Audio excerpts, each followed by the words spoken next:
Hey, so hello everyone, welcome and welcome back to my channel. I am Priyanka, a final year BSc nursing student from College of Nursing, RJ Medical College and Hospital.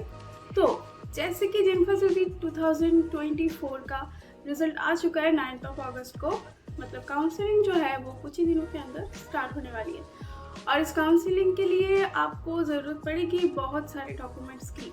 और कौन से documents की ज़रूरत है आपको, कौन से documents आपको अभी से रेडी करके रखना है, वो सब कुछ मैं बताऊंगी आज के इस वीडियो में। सो वीडियो को थोड़ा सा भी स्किप मत करना, क्योंकि छोटे से छोटे पॉइंट अगर आप मिस करते हो तो वो आपको आगे चल के बहुत सारी बड़ी प्रॉब्लम क्रिएट कर सकती है। सो बिना स्किप किए पूरे वीडियो को देखते रहो, और अभी तक अगर मेरे चैनल को सब्सक्राइब नहीं किया है तो जल्द से सब्सक्राइब कर दो। So without wasting any time, let's start.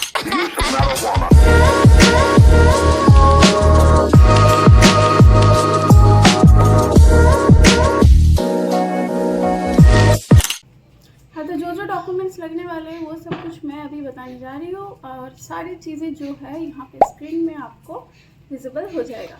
तो चलो स्टार्ट करते हैं। तो पहला जो डॉक्यूमेंट है वो है क्लास 10 का एडमिट कार्ड और birth certificate for date of birth verification. Second document is 12th का मार्कशीट। थर्ड डॉक्यूमेंट है एक अंडरटेकन फॉर्म, जो आपका जो वेबसाइट है वहाँ पे विजिबल हो जाएगा, कुछ दिनों के अंदर अवेलेबल हो जाएगा वेबसाइट में, जिसमें आपको आपका नाम लिख के, आपका रोल नंबर और रैंक लिख के नीचे साइन करना है। उसका मतलब इस अंडरटेकिंग का मतलब ये है कि आप जो भी डॉक्यूमेंट सबमिट कर रहे हो, जो भी डॉक्यूमेंट्स दे रहे हो, वो सारे ओरिजिनल है, कोई भी फेक नहीं है। Next, provisional seat allotment letter, then rank card, then xerox copy of allotment ID. आप जब सीट को अलॉट करोगे तभी वहाँ से सबका अलग अलग यूनिक अलॉटमेंट आईडी दिया जाता है। उस आईडी को आपको बहुत ही संभाल कर रखना है, मतलब उस आईडी का स्क्रीनशॉट लेकर आप रख सकते हो, या फिर उसको कहीं नोट करके रख सकते हो, क्योंकि आप जब काउंसलिंग के टाइम में जाओगे तब वो आईडी आपको लगेगा वेरिफिकेशन के लिए। फिर आता है mobile phone with the same phone number you use in the time of application. जो आपका फ़ोन नंबर और जो मेल आईडी आपने फॉर्म फिलअप करते टाइम लेके गए थे, जो आपने अप्लाई किया था, उसी को आपको लेके जाना है OTP वेरिफिकेशन के लिए। नेक्स्ट आता है वेस्ट बंगाल डोमिसाइल सर्टिफिकेट। फिर आता है SC ST OBC A OBC B respective category certificate. ठीक है, इसके बारे में एक डिटेल वीडियो मैं अपने चैनल पे अपलोड कर दूंगी। नेक्स्ट आता है EWS कैंडिडेट के लिए EWS सर्टिफिकेट। फिर आता है PWD जो कैंडिडेट हैं उनको अपना PWD जो सर्टिफिकेट होता है वो लेके जाना है। फिर आता है मेडिकली फिट सर्टिफिकेट। अब जो है स्टेप बाय स्टेप हम सारे डॉक्यूमेंट्स को डिटेल में देखेंगे। तो सबसे पहले जैसे मैंने कहा था कि 10th का एडमिट कार्ड और बर्थ सर्टिफिकेट, यहाँ पे मैंने अपना जो एडमिट कार्ड है वो मैंने दिखाया है यहाँ पे। ये 10th का एडमिट कार्ड और बर्थ सर्टिफिकेट जो है ये आपको लेके जाना है। आपका जो डेट ऑफ बर्थ है वो वेरिफिकेशन के लिए ये लगेगा। ठीक है, और मैंने यहाँ पे एडमिट कार्ड अपलोड किया, आप बर्थ सर्टिफिकेट भी लेके जा सकते हो। नेक्स्ट जो है 12th का मार्कशीट। यहाँ पे भी सेम मैंने अपना मार्कशीट शो किया है आप लोगों को। ये आपको लेके जाना है, क्योंकि जो BSc नर्सिंग काउंसलिंग में एक मिनिमम परसेंटेज की रिक्वायरमेंट होती है एडमिशन के लिए, वो वेरीफाई करेंगे इस 12th के मार्कशीट से। नेक्स्ट जो मैं अंडरटेकन फॉर्म की बात कर रही थी, ये वही है। ये आपको वेबसाइट में आपको अवेलेबल हो जाएगा। यहाँ पे फिर आपका नाम आपको लिखना है ब्लॉक लेटर में, उसके बाद आपका रोल नंबर लिखना है, फिर जनपद का जो रैंक है वो लिखना है। ठीक है, फिर नीचे में जो रोल नंबर दिया गया है यहाँ पे आपको रोल नंबर मेंशन करना है, और ऊपर में जो सिग्नेचर ऑफ द कैंडिडेट है यहाँ पे, फिर डेट आपको यहाँ पे मेंशन करना है। फिर आते हैं प्रोविजनल जो सीट अलॉटमेंट लेटर है। ये आप जब सीट अलॉट करोगे तब ये जो चीज़ है आपको अपने वेबसाइट से मिल जाएगा। यहाँ पे आपका नाम रहेगा, आपका फादर नेम रहेगा, आपका डेट ऑफ बर्थ, एवरीथिंग। यहाँ पे आपको जो पर्सनल डिटेल्स है वो ऊपर में रहेगा। उसके बाद नीचे जो रैंक डिटेल्स है, अब जो अलॉटमेंट डिटेल है यहाँ पे क्या होता है, यहाँ पे वो शो करेगा कि आपका ये चॉइस नंबर कितना है और आपका जो सीट अलॉट हुआ है वो कौन से कैटेगरी के अंदर हुआ है। तो जैसे यहाँ पे मेरा हुआ था ओपन कैटेगरी के अंदर। सो अगर आप किसी भी कास्ट के अंदर आते हो तो क्या होता है, हर कॉलेज में 2 तरह की सीट होती है। एक तो होता है ओपन कैटेगरी के लिए, सपोज करो कि किसी कॉलेज में 80 सीट्स है तो 40 वहाँ पे ओपन कैटेगरी के लिए है, 20 SC ST के लिए है, और 10 OBC A 10 OBC B के लिए। सो आप यहाँ पे कॉलेज में कैटेगरी के रैंक वाइज भी एडमिशन ले सकते हो, और आप ओपन कैटेगरी के अंदर भी एडमिशन ले सकते हो। तो यहाँ पे मेरा अलॉट हुआ था ओपन कैटेगरी के अंदर, राउंड 3 मॉपअप में हुआ था, क्योंकि मैंने गलती की थी, तो मेरा फर्स्ट एंड सेकंड राउंड में एडमिशन नहीं हो पाया था। उसके बाद होता है अलॉटमेंट कोटा, वो भी मेंशन रहता है होम स्टेट। कौन से कोर्स में आप अलॉट कर रहे हो वो भी यहाँ पे मेंशन रहता है बीएससी नर्सिंग में। फिर कौन से कॉलेज में आप अलॉट कर रहे हो वो भी यहाँ पे मेंशन होता है। तो जैसे मेरा विजिबल है college of nursing RG Kar medical college and hospital, ठीक है। ये जो चीज़ है इसको आपने ज़ेरॉक्स करके रखना है, मिनिमम 2 से 3 कॉपी, क्योंकि ये बहुत काम आने वाले हैं। चलो अब नेक्स्ट आते हैं। नेक्स्ट है रैंक कार्ड। तो रैंक कार्ड को तो आपको पता ही है, तो इसको भी कलर जेरोक्स करके फिर ब्लैक एंड वाइट जेरोक्स करके आपको मिनिमम 2 से 3 कॉपी रखना है, क्योंकि ये बाद में बहुत काम आने वाले हैं, ठीक है। तो यहाँ पे मेरा जीएमएल जो कॉमन रैंक था वो था 352 और जो नर्सिंग का रैंक था वो था 260 जनरल में, और ओबीसी बी के अंदर मेरा जीएमएल रैंक था 69 और जो नर्सिंग रैंक था 45।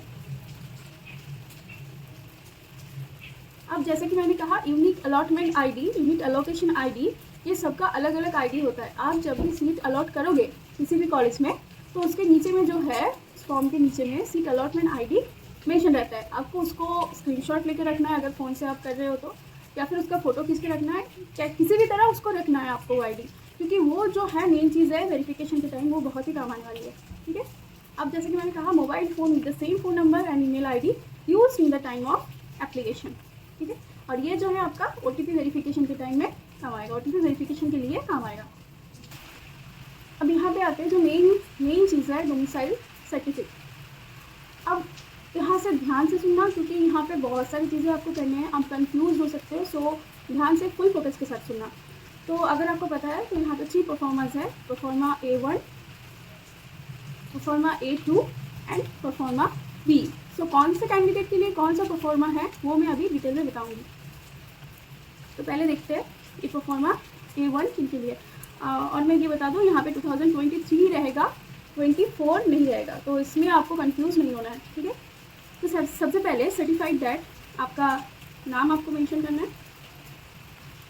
यहाँ पे आपका नाम मेंशन करना है। उसके बाद जो सन एंड डॉटर ऑफ आपका फादर और मदर नेम आपको मेंशन करना है। इज़ अ रेसिडेंट ऑफ आपका, आप अगर विलेज से हो तो विलेज का नाम यहाँ पे मेंशन करोगे, और अगर सिटी से हो तो हाउस का नंबर स्ट्रीट मेंशन करोगे। अगर आप विलेज से हो तो आप किसी भी लोकल एरिया का नाम लिख सकते हो, अगर आप स्किप भी करोगे तो भी कोई प्रॉब्लम नहीं है। फिर आपको पोस्ट ऑफिस मेंशन करना है, पुलिस स्टेशन ऑब्वियसली मेंशन करना है, डिस्ट्रिक्ट के अंदर कौन से डिस्ट्रिक्ट के अंदर आप पढ़ते हो उसको आपको यहाँ पे मेंशन करना है। अब जो असेंबली वाला पार्ट है, अंडर व्हिच असेंबली, ये आपको कहाँ से मिलेगा ये मैं आपको अभी बताती हूँ। तो आपको लेना है आपके पेरेंट्स का वोटर आईडी। तो यहाँ पे मैंने अपना वोटर आईडी लिया है, जैसे कि मैं दिखा रही हूँ, ये मेरा वोटर आईडी का फ्रंट पेज है और ये मेरा वोटर आईडी का बैक पेज है। यहाँ पे अगर आप ध्यान से देखो तो आपके पेरेंट्स के वोटर आईडी के पीछे assembly constituency number and name, यहाँ पे मेरा लिखा हुआ है 275 पंडवेश्वर, ये है मेरा असेंबली नंबर। अब आपको इसको लेके पुट करना है, एक मिनट। आपको असेंबली नंबर यहाँ पे वो 275 पंडवेश्वर जो मैंने लिखा हुआ था ऐसे आपको पुट करना है। फिर यहाँ पे आपका कैंडिडेट का सिग्नेचर आपको करना है। उसके बाद यहाँ पे एक लगाना है पासपोर्ट साइज फोटोग्राफ, ठीक है। फिर नीचे वाला ये जो पोर्शन है ये आपके अथॉरिटी फिल करेंगे, ठीक है। यहाँ पे अथॉरिटी का सिग्नेचर रहेगा विथ डेट, यहाँ पे फुल नेम रहेगा, ठीक है।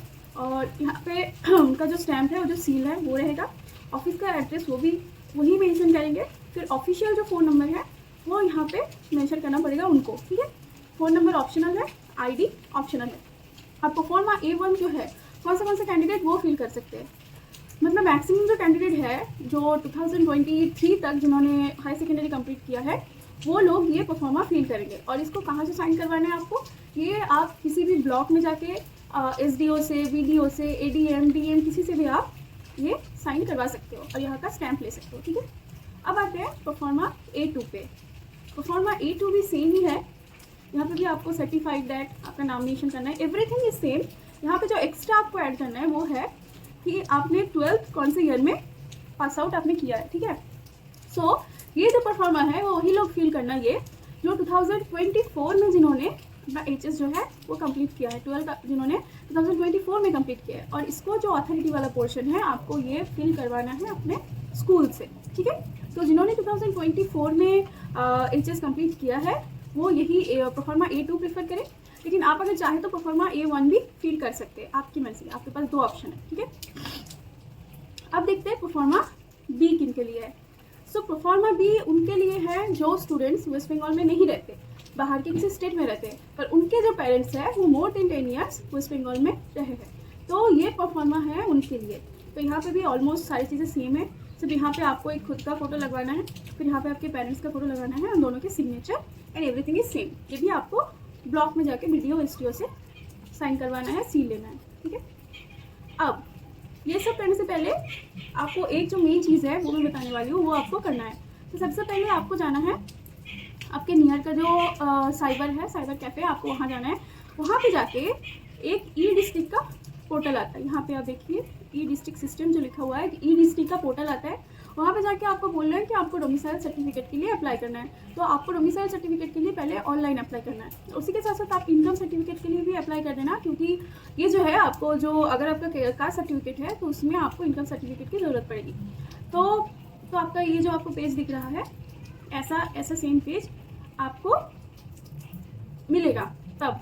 और उसी के साथ साथ मैं दिखाती हूँ, ये जो दूसरा पेज है जहाँ पे ये आपको जो है ऐसा आपको पेज मिलेगा, जहाँ पे यहाँ पे आपका फ़ोटो विजिबल होगा, यहाँ पे आप कहाँ के हो, कहाँ के रेसिडेंट हो वो विजिबल रहेगा, यहाँ पे आपका फादर का इनकम जो है एनुअल इनकम वो यहाँ पे विजिबल होगा, और यहाँ पे जो ग्रीन टिक आपको दिख रहा है मतलब सिग्नेचर वैलिड और वेरीफाइड है, ये आपको जेरोक्स करवा के, कलर जेरोक्स करवा के या फिर प्रिंट आउट करवा के आप जब ब्लॉक में जाओगे तो आपको ये लेके जाना है, क्योंकि अगर आप ये लेके जाओगे परफॉर्मा के साथ, परफॉर्मा A1 A2 B के साथ, तब जो है ब्लॉक में ये बहुत जल्दी आपको सिग्नेचर करके देंगे, या फिर सील जो है स्टैम्प जो है बहुत जल्दी करके देंगे, ठीक है। अब आते हैं, मैं अपना जो डोमिसाइल सर्टिफिकेट है उसका मैंने एक xerox copy as a example लेके रखा है। तो मैंने फिल किया था A1, जो अभी दिख नहीं रहा है पर ये A1 है, certified that Priyanka Das, daughter of, अपने फादर का नाम मैंने मेंशन किया था। उसके बाद जैसे कि मैं विलेज से हूँ तो मैंने ये पोर्शन छोड़ दिया था। फिर post office, police station, district मैंने मेंशन किया था। उसके बाद जो असेंबली नंबर है, जैसे मैंने बताया 275 पटनावेश्वर है मेरा असेंबली, वो मैंने मेंशन किया था, यहाँ पे अपना साइन किया था। यहाँ पे मैंने एक पासपोर्ट साइज का फ़ोटो लगाया था। और फ़ोटो में आपको जो देखना है, ये चीज़ आपको बहुत ही ध्यान रखनी है, क्योंकि यहाँ पे जो अथॉरिटी है उनका एक साइन रहेगा विथ डेट, एंड यहाँ पे ये मेरा ठीक से विजिबल नहीं हो रहा पर अटेस्टेड का एक स्टैम्प रहेगा, इस स्टैम्प आपको लेना है। ये अगर आप मिस करते हो मतलब आपका ये सर्टिफिकेट इनवैलिड है, ठीक है। उसके बाद जो अथॉरिटी वाला पोर्शन है, यहाँ पे आप देख रहे हैं कि यहाँ पे अथॉरिटी का जो है स्टैम्प है, सिग्नेचर है विथ डेट, ठीक है। और यहाँ पे उनका एड्रेस है, यहाँ पे इनका फ़ोन नंबर, ऑफिशियल जो फ़ोन नंबर है वो है। आई होप आपको डोमिसाइल सर्टिफिकेट में कोई भी कन्फ्यूजन अभी नहीं है, ठीक है। अब आते हैं SC/ST कास्ट का जो सर्टिफिकेट है, तो आपने अगर ध्यान से देखा होगा तो NCL जो फॉर्म है, नॉन क्रीमी लेयर, ये आपको लेके जाना है। और ये आप कैसे अप्लाई करोगे, कहाँ पे अप्लाई करोगे, डिटेल वीडियो मेरे चैनल में विद इन 1 डे अवेलेबल हो जाएगी, तो आप वहाँ से देख सकते हैं, ठीक है। अब आते हैं EWS कैंडिडेट के लिए, इनके लिए भी EWS सर्टिफिकेट होता है, और इनका मतलब कौन सा सर्टिफिकेट लगेगा वो भी मेरे चैनल पे अवेलेबल हो जाएगा। अब नेक्स्ट आते हैं PWD कैंडिडेट के लिए। PWD कैंडिडेट का जो सर्टिफिकेट होता है वो आपको लेके जाना है, और उनका सबसे पहले होगा फिजिकल वेरिफिकेशन। वो होता है SSKM हॉस्पिटल कोलकाता में, SSKM PG जो हॉस्पिटल है वहाँ पे उनका फिजिकली वेरिफिकेशन होता है। तो वो उनका फिजिकल वेरिफिकेशन का जो है वो 16 अगस्त से स्टार्ट हो चुका है, सो वो प्लीज़ उनको ध्यान रखें। और इसी के साथ साथ उनको जो फॉर्म फिल करना है वो मैं बता रही हूँ। एक अंडरटेकन फिल करना है कि उनको मतलब वो फिजिकली फिट नहीं है, डिसेबल है, ये एक अंडरटेकन उनको फिल करना है। और दूसरी यहाँ पे भी एक अंडरटेकन है, मतलब जो डिसेबिलिटी का परसेंटेज है वो यहाँ पे मेंशन करना है, ठीक है। ये हो गया उनका। अब आते हैं नेक्स्ट, मेडिकली फिट सर्टिफिकेट। ये उन स्टूडेंट के लिए है जो अंडर PWD नहीं आते, ठीक है। फिट सर्टिफिकेट के अंदर आपको 3 पेजेस आते हैं। तो सबसे पहले देखिए, यहाँ पे कैंडिडेट का नाम मेंशन करना है, father name, date of birth, present address और परमानेंट एड्रेस दोनों ही मेंशन करना है। यहाँ पे कैंडिडेट का फ़ोटो चाहिए। फिर हिस्ट्री ऑफ इलनेस, पास्ट में आपका कोई भी इलनेस रहा होगा, चाहे मेडिकल हो या फिर सर्जिकल हो, कोई भी सर्जरी आपका अगर पास्ट में हुआ है वो आपको मेंशन करना है विथ ईयर, कौन से ईयर में हुआ है, ठीक है। फिर फैमिली हिस्ट्री, आपके फैमिली में किसी का भी कोई भी हिस्ट्री है इलनेस का तो आपको मेंशन करना है। और यहाँ पे अगर किसी के फैमिली में शुगर मतलब डायबिटीज़, हाइपरटेंशन, थायराइड का प्रॉब्लम कुछ भी हो तो एवरीथिंग आपको यहाँ पे मेंशन करना है, ठीक है। अब आते हैं फिजिकल एग्जामिनेशन में। यहाँ पे आपको आपका हाइट सेंटीमीटर में एंड फीट इंचेस दोनों में ही आपको मेंशन करना है। फिर आपका फिजिकल बिल्ड कौन सा है वो आपको बताना है। तो आपका बॉडी एपेटाइट कैसा है वो आपको यहाँ पे मेंशन करना है। फिर डिफॉर्मिटी आपका कुछ कहीं है या नहीं वो मेंशन करना है। पॉस्चर गेट आपको बताना है, ठीक है। Condition of skin and mucous membrane, हाँ सबसे पहले मैं जो चीज़ बताना भूल गई कि ये आपको खुद ने फिलअप नहीं करना है, ठीक है। आपको खुद को ये फिलअप नहीं करना है। आप आपके नियर बाई किसी भी डॉक्टर के पास जाइएगा, रजिस्टर्ड डॉक्टर के पास, जिनके पास अपना रजिस्ट्रेशन ID है, उनके पास जाके ये सारी जो चीज़ें हैं ये वही फिल करके देंगे, ठीक है। और इसके लिए आपको कुछ टेस्ट भी करवाने हैं, तो वो मैं आडियो धीरे धीरे टीथ गम एवरीथिंग यहाँ पे लिखा हुआ है, ये सारी चीज़ें वही फिल करके देंगे, ठीक है। अब विजन का जो टेस्ट है, इसके लिए आपका आई का जो टेस्ट है वो आपको करवाना पड़ेगा। फिर आपका ब्लड टेस्ट करवाना पड़ेगा, जो CBC होता है, टोटल कंप्लीट ब्लड काउंट, वो आपको करवाना पड़ेगा। उसके साथ साथ यूरिन टेस्ट भी आपको करवाना है। और फिर लंग्स का एक एक्सरे करवाना है। और आपका मेंस्ट्रुअल हिस्ट्री आपको यहाँ पे मेंशन करना है फॉर फीमेल कैंडिडेट्स, ठीक है। और यहाँ पे हो गया आपका हार्ट के लिए आपको जो है आपको ECG करवाना है। ये सारी चीज़ें नॉर्मल है, एबनॉर्मल है, ये जो एवरीथिंग है यहाँ का जो फिल करने के लिए आपने देखा है, फिल करने के लिए है, ये सारी चीज़ें जो है आपके वही डॉक्टर फिल करेंगे। अब ये पेज वही डॉक्टर के लिए है, ठीक है। यहाँ पे वो लिखेंगे I have examined mister Mrs, यहाँ सॉरी मिस्टर एंड मिस, तो यहाँ पे आपका नाम होगा, ठीक है।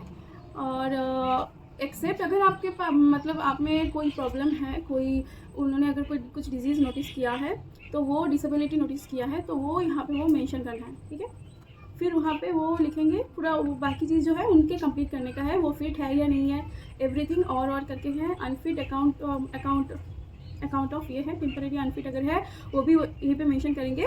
फिर signature of the candidate with date, यहाँ पे जो है कैंडिडेट को अपना सिग्नेचर करना है विथ डेट। यहाँ पे प्लेस एंड डेट देना है डॉक्टर का, ठीक है। यहाँ पे जो मेडिकल प्रैक्टिशनर है उनका सिग्नेचर रहेगा, उनका फुल नेम रहेगा, उनका डिग्री रहेगा, रजिस्ट्रेशन नंबर एंड ऑफिशियल जो सील और जो स्टैम्प होता है वो यहाँ पे। आई होप सारी चीज़ें आपको समझ में आ गई है। और जो कास्ट सर्टिफिकेट का जो फॉर्मेट है, कैसे आप अप्लाई करोगे, कहाँ से अप्लाई करोगे, एवरीथिंग आपको मेरे चैनल में वीडियो में, एक सेपरेट वीडियो में मिल जाएगा। और एक बात बता दूं कि ये पूरे वीडियो बनाने के बीच मैंने बहुत सारी जगह पे मैंने लैग किया, जैसे अभी भी लैग कर रही हूँ, मैं थॉरोली नहीं बोल पाई हूँ क्योंकि थोड़ा अभी डिस्टर्बेंस चल रहा है इसके लिए। सो इसको इग्नोर करना। I hope you like this video. If you like then like, comment, share and don't forget to subscribe. मिलते हैं नेक्स्ट वीडियो में। Thank you so much for watching.